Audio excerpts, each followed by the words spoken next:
உங்கள் நிலை கண்டு வருந்தாதீங்க. வருத்தப்படுறதால வாழ்க்கை மேலும் மேலும் வருத்தப்படும் சம்பவங்களும் நடந்துக்கிட்டே இருக்கும். நீங்கள் யார் தெரியுமா? சாயப்பாவுடைய உள்ளங்கையில் அவரால் வைக்கப்பட்ட அற்புதமான படைப்பு தான் நீங்கள். தொடர்ந்து உங்கள் ஆன்மா பெரிய வேதனையை தினந்தோறும் சந்திச்சுக்கிட்டே இருக்குது. கடவுள் இந்த நிமிடத்தில் இருந்து ஒரு உயர்ந்த நல்ல நேரத்தை உங்களுக்கு கொடுக்குறார். உங்கள் கர்மாக்களை அழிப்பதற்கு அவர் சூலாயுதத்தை பயன்படுத்தி அதை அழிக்க செய்து கொண்டு இருக்கிறார். அதற்கு நீங்கள் உடன்பட்டால் எல்லாமே உங்களுக்கு இன்பமாக மாறும். சந்தர்ப்பம் வரலன்னு காத்திருக்க வேண்டாம். ஒவ்வொரு சங்கடங்களும் சந்தர்ப்பங்களாகவே தான் மாறும். சங்கடம் வருதுன்னா அங்கே ஒரு சந்தர்ப்பம் காத்துக்கிட்டு இருக்குதுன்னு அர்த்தம். வேதனை இருக்குதுன்னா அந்த வேதனைக்கு பின்னாடி ஒரு பெரிய சாதனை இருக்குதுன்னு அர்த்தம். பதிவை கேட்கும்போது நீங்கள் எந்த அளவில் வாழ்க்கையை வாழ போறீங்கன்றது சாத்தியமாக்கப்படும். ஒரு நேரமும் ஒரு நொடியும் கவலைகளால் பழி வாங்கிறதால நீங்கள் வீணாக்கிக்கிட்டே இருக்கீங்க. இதனால் உங்களுடைய உயர்ந்த முன்னேற்றம் தடைப்படும். அது திரும்ப திரும்ப உங்களுக்கே வந்து உங்கள் இறுதி வாழ்க்கையையும் அது நாசமாக்கக்கூடும். வெற்றி வேணுமா? முன்னேற்றம் வேணுமா? உங்களுக்குள்ளே இருக்கக்கூடிய சக்தியை நீங்கள் உணர வேண்டுமா? அது உங்களுக்கு மரியாதையை ஏற்படுத்தி கொடுக்க முடியுமா? ஏன் இன்னும் தாமதம்? பதிவை கேட்டு சாய்பாக்கு நன்றிகளை சொல்லுங்களேன். ஓம் சாயிரா சாயிரா, ஓம் சாயிரா சாயிரா, ஓம் சாயிரா சாயிரா, அன்பே சாயிரா, பேரன்பே சாயிரா, அகிலம் தளிக்க ஆத்மா விழிக்க அனுதினம் சாயிரா, எங்கள் அன்பே சாயிரா.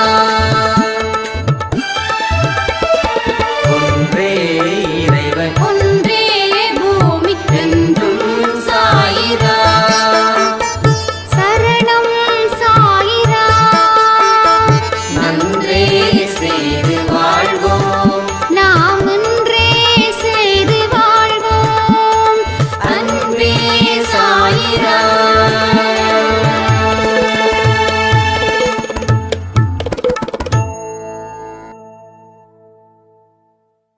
சாய்ரா. என் உயிரின் உயிரானவர்களே, நல்லது நினைச்சா நல்லதே நடக்கும். என் வாழ்க்கையில் பல விஷயத்தை நான் செஞ்சிருக்கேன். அதில் அத்தனையும் கெட்டதையே நினைச்சேன். என் வாழ்க்கை சூனியமாக போயிடுச்சு. சாயப்பாவை பார்த்ததுக்கு அப்புறம், அன்பே சாய குடும்பத்தில் வந்ததுக்கு அப்புறம் நான் நினச்சது எல்லாமே நல்லவைகளாக நினச்சேன். இன்னைக்கு வாழ்க்கை எனக்கு ஒரு பெரிய மாற்றத்தை ஏற்படுத்தி உன்னாலையும் வாழ முடியும் அப்படின்ற ஒரு நிலைக்கே என்னை அழைச்சிட்டு போயிருக்குது. இந்த ருத்ரதாண்டவ பயிற்சி நான் எதிர்பார்க்கவே இல்லை. ஆனால் நம்பிக்கையோடு நான் தொடங்கினேன். 9 கட்டளையில் 6 கட்டளைகள் மட்டும்தான் என்னால் ஃபாலோ பண்ண முடிஞ்சுது. அந்த 6 கட்டளையை ஃபாலோ பண்ணதுக்கே என்னோட வாழ்க்கையில் மறக்க முடியாத ஒரு வாழ்க்கையை சாயப்பா கொடுத்துருக்காருன்னா, 9க்கு 9 கட்டளையையும் நான் ஃபாலோ பண்ணியிருந்தா என் வாழ்க்கை எவ்வளவு பெரிய ஒரு மாற்றத்தை கொடுத்துருப்பாருன்னு நினைக்கும் போதே என் கண்கள் கலங்குது அப்படின்னு ஒரு சாய்ராம் சொல்லியிருந்தாங்க. அதே போல் இன்னொரு சாய்ராமுடைய வாழ்க்கையிலையும் இத்தனை நாள் வீசிக்கிட்டு இருந்த ஒரு புயல் இன்று தென்றலாக மாறுச்சு. 4 வருஷங்களா இந்த விஷயம் நடக்குமா அப்படின்னு நினச்சி ஏங்கி அதன் மூலமாக நடக்காமல் இருக்கிறதால என்னோட வாழ்க்கையில் ஒரு பெரிய புயல் வீசிக்கிட்டே இருந்தது. அது சூறாவளியாக மாறி புயலாக உருவெடுத்து இன்னும் எந்தெந்த அளவில் ஆபத்தை கொடுக்குமோ அந்த அளவில் எனக்கு ஆபத்தை கொடுத்துக்கிட்டே இருந்தது. அதுவும் ஒரு முடிவுக்கு வந்தது இந்த ருத்ர தாண்டவ பயிற்சியில் அப்படின்னு.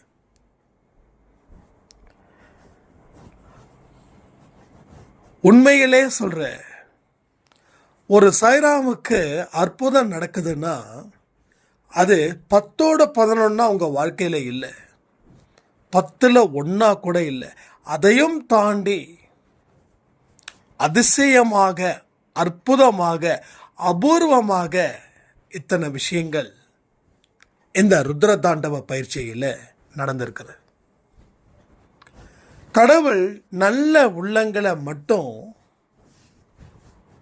தேர்ந்தெடுத்து தனது உள்ளங்கையில் வச்சு அவங்களுக்கு தேவையான அறிவையும் ஆற்றலையும் கொடுத்து வாழ்க்கையில் வாழ செய்கிறார் நமது சாயப்பா.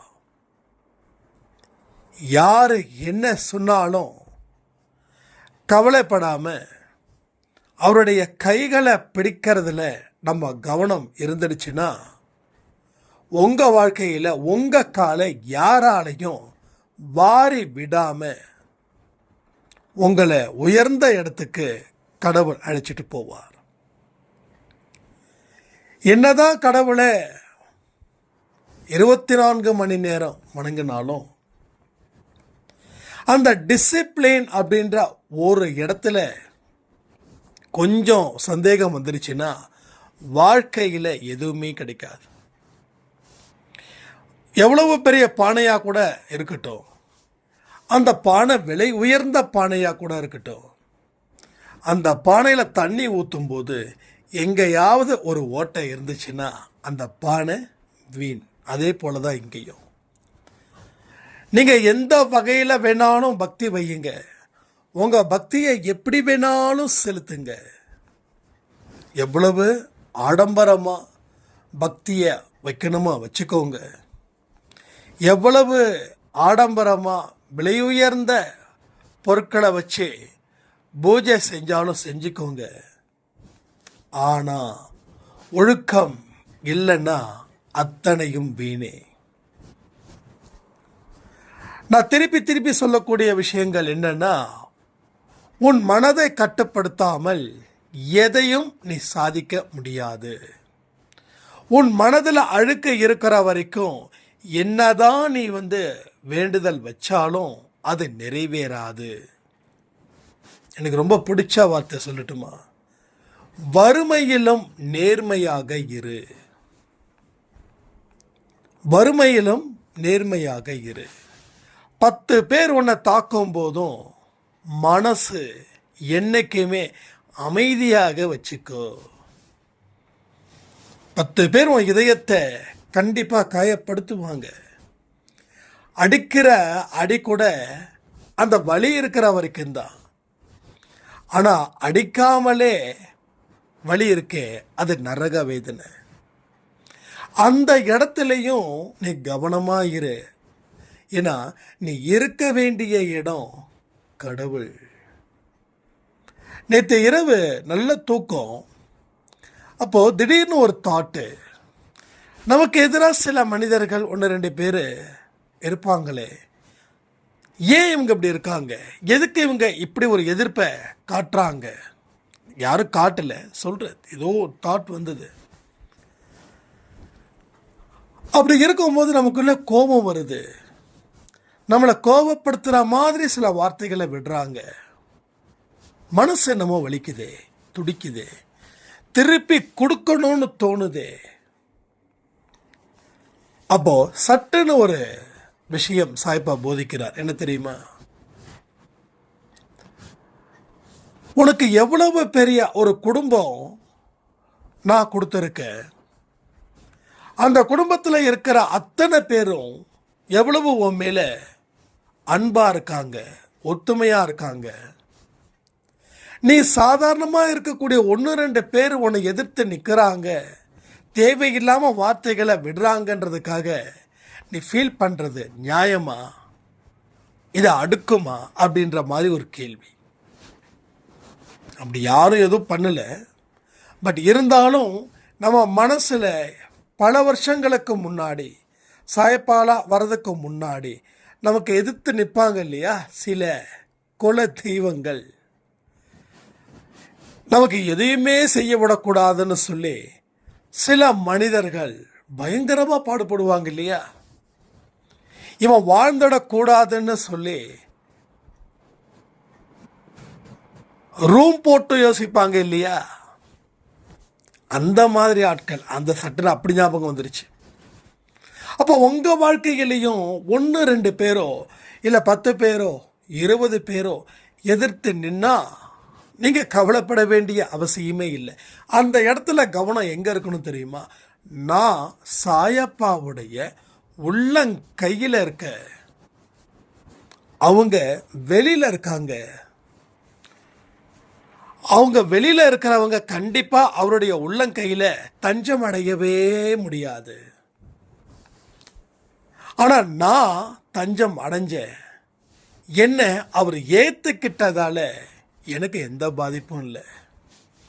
அப்போ வெளியில் எத்தனை எதிர்ப்பு குரல் இருந்தாலும் நான் கவலைப்பட வேண்டிய அவசியமே இல்லையே. அவைகள் வெறும் சத்தங்கள், அர்த்தங்கள் இல்லாத சத்தங்கள், அர்த்தமே இல்லாத சத்தம். அந்த சத்தத்தை நாம ஏன் அர்த்தமாக புரிஞ்சுக்கணும்? அது வெறும் சத்தம், அது ஒரு பிதற்றல், அது ஒரு புலம்பல், அது ஒரு பொறாமையின் உச்சக்கட்டம். அந்த மாதிரி நினைச்சு நீங்க வாழ்ந்து பாருங்க. அது மாதிரி நினைக்கக்கூடாது. அப்படிதான் வாழ்ந்துக்கிட்டு இருக்கிறோம். நினைக்கல, வாழ்ந்துக்கிட்டு இருக்கிறோம். நம்ம எக்ஸ்டர்னல் மட்டும் பார்க்கக்கூடாது, இன்டர்னலா. அதாவது சில மருந்தை எக்ஸ்டர்னலாக பயன்படுத்தலாம். அப்போ எக்ஸ்டர்னலாக மருந்து பயன்படுத்தினாலும் உள்ள இன்டர்னலாக இன்டேக் என்ன எடுக்கிறோம், மெடிசன் என்ன எடுக்கிறோம், மெடிசனை பேஸ் பண்ணி தான் வெளியில் இருக்கக்கூடிய காயங்கள் குறையுது. அப்போ வெளியில் இருக்கிற காயத்தால் மட்டும் காயம் குறையல, வெளியில் இருக்கிற காயத்துக்கு தேவையான மருந்துகள் பூசுவதாலையும் அதே சில மருந்துகளை உட்கொள்வதாலையும் தான். அப்போ இன்டர்னலாக உள்ளுக்குள்ள உள்முகமாக உன்னோட பயணத்தை ஆரம்பிச்சிடு. இதுவரைக்கும் உன்னோட பயணம் வெளியில் இருந்தது, அது நல்லா கற்றுக் கொடுத்துச்சு இல்லையா? எல்லாருக்கும் சிறப்பாக கற்றுக் கொடுத்துச்சு. இந்த வாழ்க்கையே வேண்டாம் அப்படின்னு சொல்கிற அளவுக்கு அது சிறப்பாக உங்களுக்கு கற்றுக் கொடுத்துச்சு. இப்போ உன்னுடைய பிரயாணம் உள்ளே இருக்கட்டும். வெளியில் இருக்கக்கூடியது உன் வாழ்க்கையில் ஏதோ கொஞ்சம் சந்தோஷத்தை கொடுத்தது, ஆனால் நிறைய துக்கத்தை கொடுத்தது.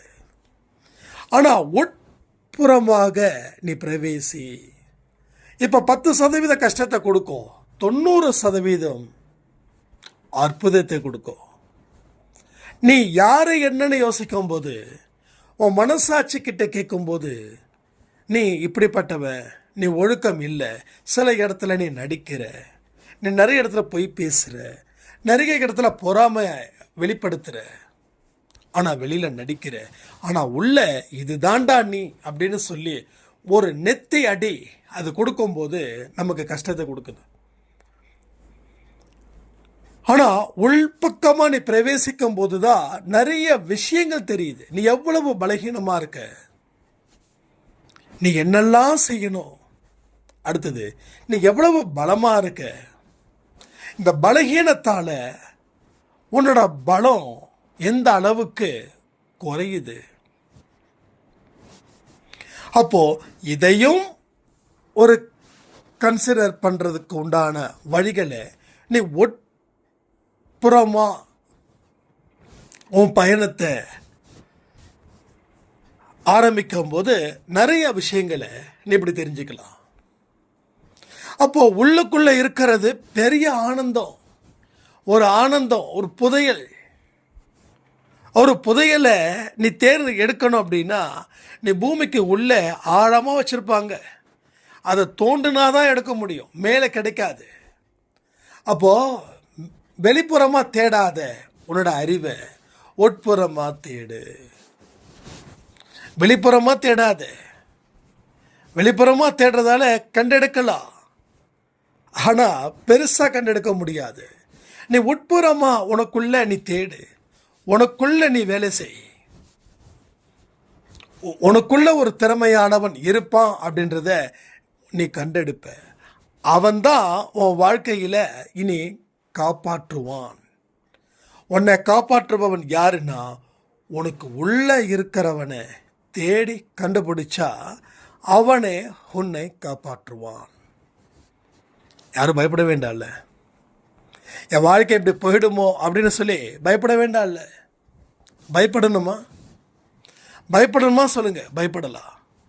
சரி, பயப்படுறதால எதுவும் நடக்குமா? எதுவுமே நடக்காது, இருக்கிறதும் போயிடுமே.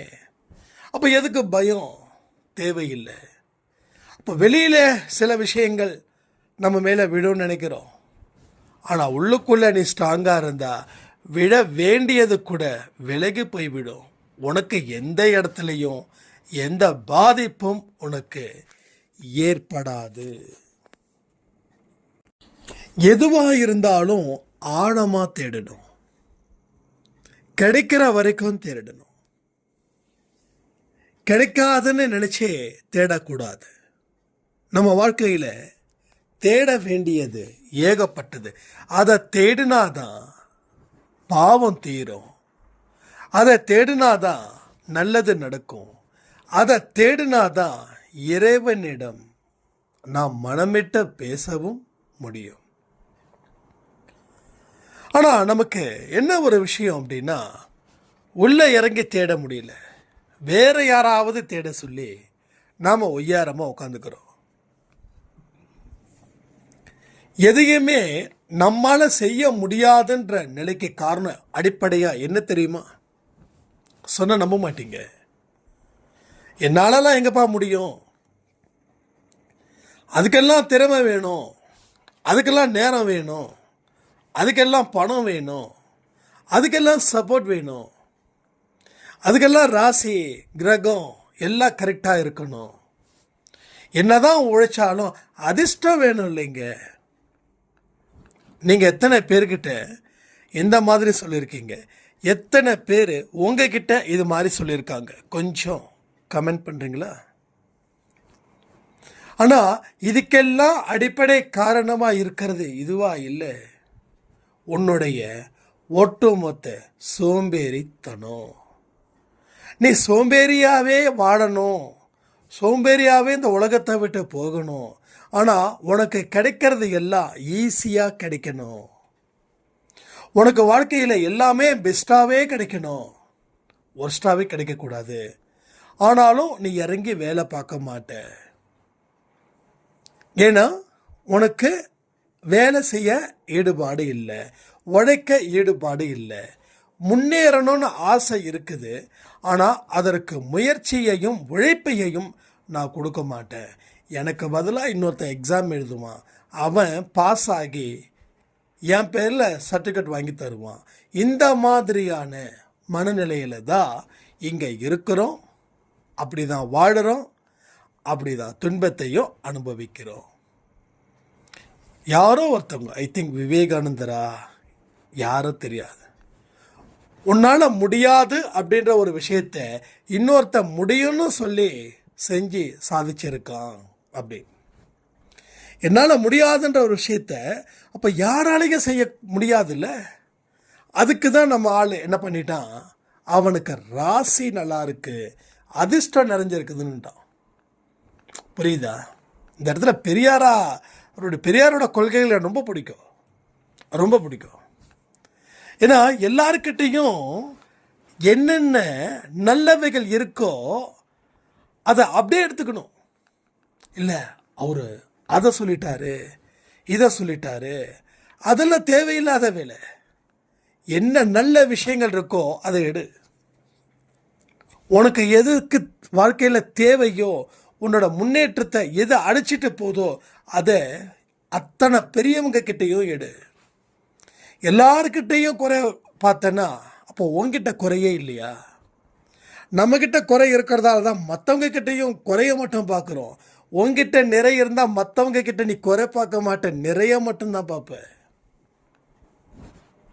நிறைய பேர் பாருங்களேன், அடுத்தவனை குறை சொல்லுவாங்க, சொல்லிக்கிட்டே இருப்பாங்க.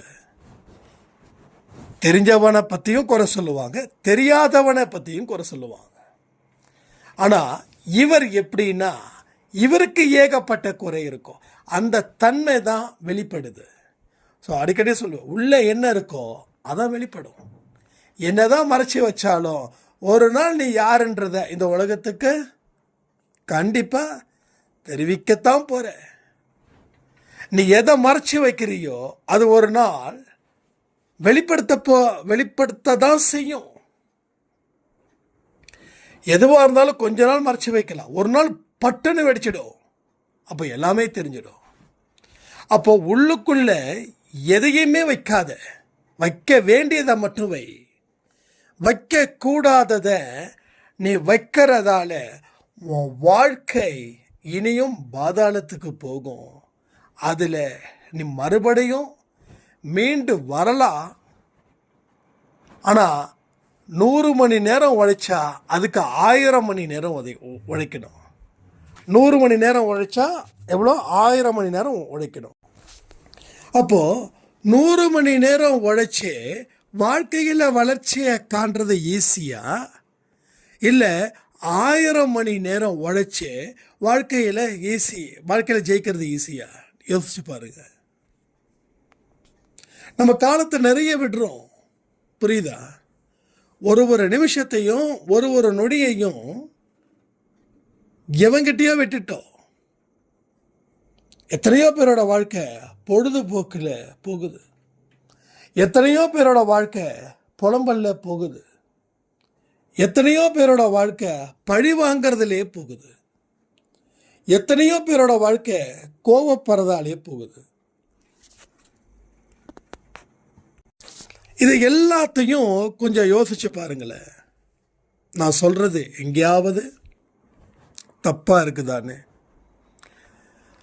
அடுத்தவனை திட்டுறதுலையும் பழி வாங்கிறதுலையும் கோவப்படுறதாலையும் நேரத்தை முன்னேற்ற பாதையில் இருந்து விலக்கி பின்னேற்ற பாதையில் போயிட்டே இருக்கோம்.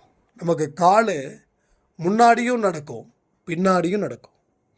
ஆனால் வாழ்க்கையில் முன்னாடி தான் போடுமே தவிர பின்னாடி நோக்கி போகக்கூடாது. ஏன்னா கண்ணு முன்னாடி தான் இருக்கு.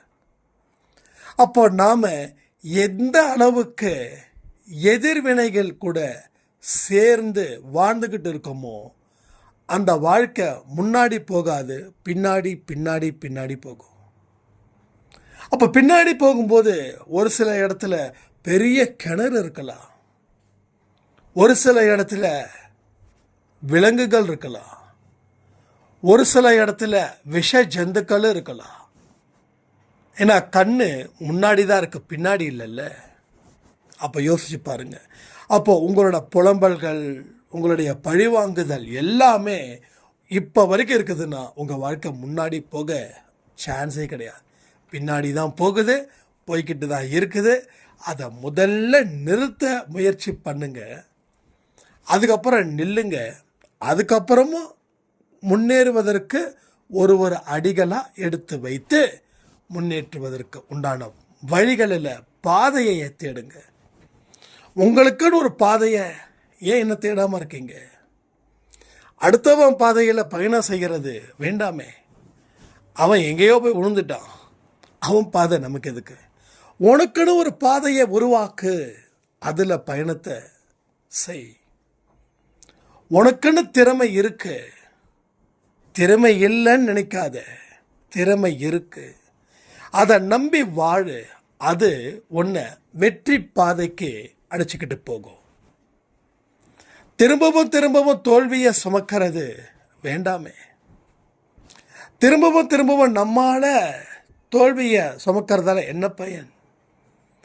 இதை செய்தா தோல்வி அப்படின்னு ஒரு இடத்துல அந்த இடத்துல நின்றுக்கிட்டே இருந்துக்கிட்டு இருக்கோம்.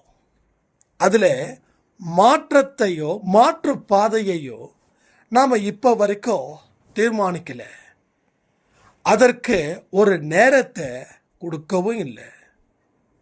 இதையே தான் நம்ம திரும்ப திரும்ப திரும்ப செஞ்சுக்கிட்டு வாழ்க்கையை நரகமாக மாற்றிக்கிட்டே இருக்கோம். நரகத்திலேயே குடியிருக்கணும்னு ஆசைப்படுறவங்களுக்கு ஓகே, ஆனால் நரகத்தை விட்டு வரணும் அப்படின்னு நினைக்கிறவங்களுக்கு தான் இந்த பதிவு. எல்லாருக்கும் இந்த பதிவு நான் சொல்லலை. முன்னேறணுமா, கடவுளுடைய கண் அசைவு வேணுமா, கடவுள் சம்மதிக்கணுமா, நீயும் இந்த உலகத்தில் வாழ்ந்து சாதிக்கணுமா, அப்படிப்பட்டவர்களுக்கு தான் இந்த பதிவு. அடுத்தவனை குறை சொல்கிறது, அடுத்தவனை கேவலப்படுத்துறதுக்கு கண்ணாப்பினான நேரத்தை செலவு பண்ணுறது, இதெல்லாம் நிறைய பேர் செய்து நிறைய பேர் இல்லாமல் போயிட்டா. ஒரு ஸ்டேஜில் தேட வேண்டியதாக இருக்குது. எங்கப்பா இவங்களாம் ஏதோ 5 வருஷத்துக்கு முன்னாடி இங்கே தான் இருந்தாங்கன்னா அவன் காணாமல் போயிட்டுப்பான். ஏன்னா அவன் எதுவும் செய்யலை, அவனோட அடையாளத்தை ஏற்படுத்தலை. அவன் அடுத்தவனை கேலியும் கிண்டலும் செய்து செய்து செய்து அவன் காணாமல் போயிட்டான். ஆனால் முன்னேற்றத்தை மட்டும் நினச்சி கவனத்தை அதில் வச்சவன் எங்கப்பா அவனா இருக்கானே, இதோ இப்போ இங்கே தான் இருக்கான், அங்கே போனவனை பார்க்கலாமே அப்படின்றாங்க. புரியுதா? வாழ்க்கையில் ஒரு அடையாளத்தை ஏற்படுத்தணும்னு ஒவ்வொரு மனுஷனுடைய ஆன்மாவும் துடிக்குது. படிக்க வேண்டிய பையனை படிக்கக்கூடாமல் சித்திரவதை பண்ணால் அந்த படிக்க வேண்டிய பையனுடைய மனநிலை எப்படி இருக்குமோ அதுபோல் நல்ல விஷயத்தை செய்யாதவர்களோட வாழ்க்கையில் அந்த ஆன்மா தொடர்ந்து துடித்து கொண்டும் வேதனையை அடைந்து கொண்டும் உள்ளது. என்னைக்காவது வாழ்க்கையில் யோசிச்சு பார்ப்பீங்க. சாய்ராம் சொன்னாங்க 2019 உங்கள் பதிவை எங்கள் அம்மா கேட்டாங்க. யாரோ ஒருத்தர் பேசுகிறாரு, மனசு நிம்மதியாகவும் இருக்கு, ஆனால் அடுத்தது என்ன செய்யணுன்றதை யோசிக்கவும் செய்யுது, நீயும் கேளு அப்படின்னு அவங்க பொண்ணுக்கு சொல்கிறாங்க. அவங்க பெண் என்ன சொல்கிறாங்க, இதெல்லாம் உனக்கு தான் செட் ஆகும், அவர் ஒரு பெரியவராக இருப்பாருன்னு நினைக்கிறேன், உன் வயசுக்கு செட் ஆகிற மாதிரி அவர் பேசுகிறாரு அப்படின்னு. உடனே இவங்களுக்கு தெரியல நம்ம யார் என்ன ஏதுன்னு. 2020 தான் நம்ம ஃபோட்டோ போட்டோம். அப்போ அந்த சாய்ராம் கமெண்ட்டை சொல்கிறாங்க, இவர் தான் உங்கள் மகனா அப்படின்னு. மறுபடியும் அந்த ஆடியோக்கும் நம்ம ரிப்ளை பண்ணோம், மகன் இல்லை, அந்த மகனாக இருக்கிறது நான் தான் அப்படின்னு. மறுபடியும் அவங்க பெண்கிட்ட சொல்கிறாங்க, அவர் என் வயசுலாம் இல்லை, அதனால் நீ கேட்கலாம் அப்படின்னு. அப்போ ஒத்துக்கலை. அதுக்கப்புறம் அவங்க அம்மா 2020 கொரோனாவில் இறந்து போயிட்டாங்க. இறக்கும்போது நம்ம அன்பே சாய் ஆடியோவை தான் கேட்குறாங்க. அந்த பொண்ணு ரொம்ப அழுத சொன்னாங்க. 2020 அம்மா இறக்கும்போது முடியல, அந்த நான் ரெகுலராக தினமும் கேட்பல, அது கொஞ்சம் போடுங்களேன் அப்படின்னு.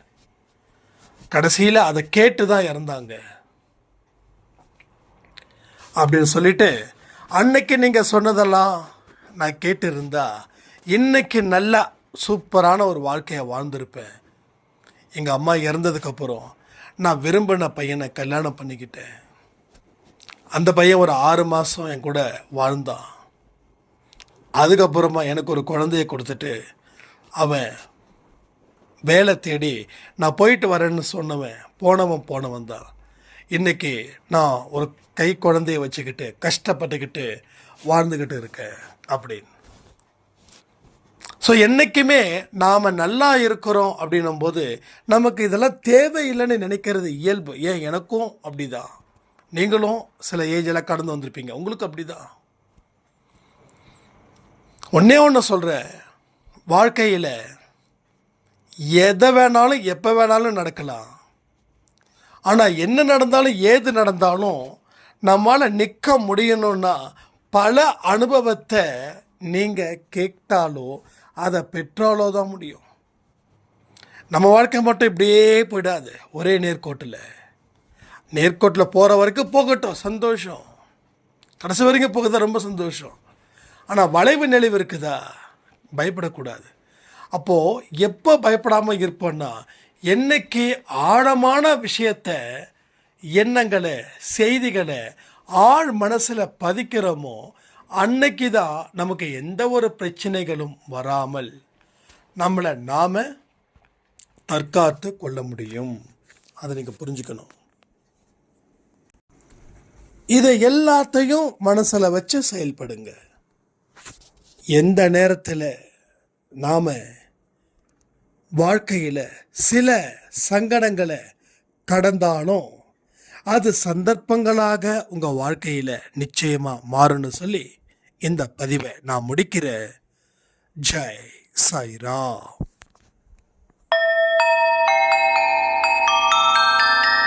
ஓம் சாயிரா சாயிரா, ஓம் சாயிரா சாயிரா, ஓம் சாயிரா சாயிரா, அன்பே சாயிரா, பேரன்பே சாயிரா, அகிலம் தளிக்க ஆத்மா விழிக்க அனுதினம் சாயிரா, எங்கள் அன்பே சாயிரா.